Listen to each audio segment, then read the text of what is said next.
வணக்கம் நண்பர்களே. 10,000 கோடி அதற்கும் மேல் மணல், சவடு மண், ஆற்று மணல் என்று நீர்வளத்தை கொள்ளையடிக்கக்கூடிய, கனிம வளங்களை கொள்ளையடிக்கக்கூடிய ஒரு மாஃபியா செயல்படுகிறது. அதுவும் 3 பேர் கொண்ட மாஃபியா. அவர்கள் தமிழகத்தில் உள்ள அத்தனை மணல் அள்ளும் உரிமைதாரர்களையும் தங்கள் கட்டுக்குள் வைத்திருக்கிறார்கள்.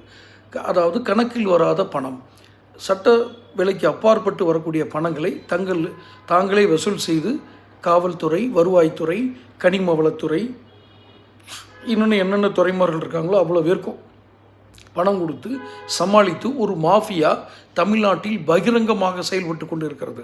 மணல் மாஃபியா. இதை வெளியே கொண்டு வந்த ஜவஹர் அலி ஒரு போன வாரத்தில் இறந்து போகிறார். அதுவும் எதனால்? மண் ஏற்றி வரும் லாரியை கொண்டு கொலை செய்திருக்கிறார்கள். இந்த கொலை அப்படியே அம்பலமாய்விடும், இதை செய்தவர், ஏவியவர் யார் என்று தெரிந்துவிடும் என்று நீங்கள் நினைக்கிறீர்களா? இல்லை, அதையும் மறைப்பார்கள்.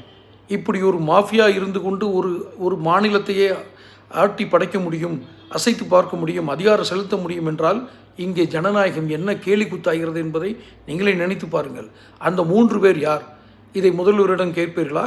யார் அந்த 3 பேர் என்று இந்த துறையினுடைய அமைச்சர் துரைமுருகனிடம் கேட்பீர்களா? இன்னும் ஒன்றையும் கூறுகிறேன். நான் ஏதாவது இந்த அரசுக்கு சுட்டிக்காட்டும் வகையில் தான் நான் இந்த ஒளிப்பதிவு வெளியிடுவேன், வீடியோ வெளியிடுவேன்.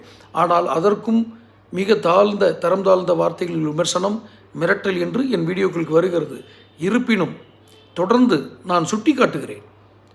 ஆதாரங்கள், பேப்பர் எவிடன்ஸ் வேணும், ஆவண ஆதாரங்கள் வேணும்னா நீங்கள் தாராளமாக நான் சொல்கிறத வெரிஃபை பண்ணி பார்த்துக்கலாம். அரசாங்க ஏடுகளில் 20,000 கோடி ஒரு வருடத்திற்கு அவர்கள் கொள்ளையடிக்கும் பணம், 100 கோடி கூட அரசாங்க கஜானாக்கு போகலை.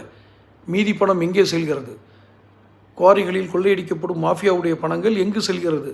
ஆட்சி அதிகாரத்தில் இருப்பவர்களுக்கா, இல்லை அவர்களுக்கே தெரியாமல் மற்றவர்களுக்கா? தொடர்ந்து சேனல் பாருங்கள், சப்ஸ்கிரைப் பண்ணுங்கள், நோட்டிஃபிகேஷன் பதிவு பண்ணுங்கள். இந்த வீடியோ பிடிச்சிருந்தால் ஷேர் பண்ணுங்கள். நன்றி.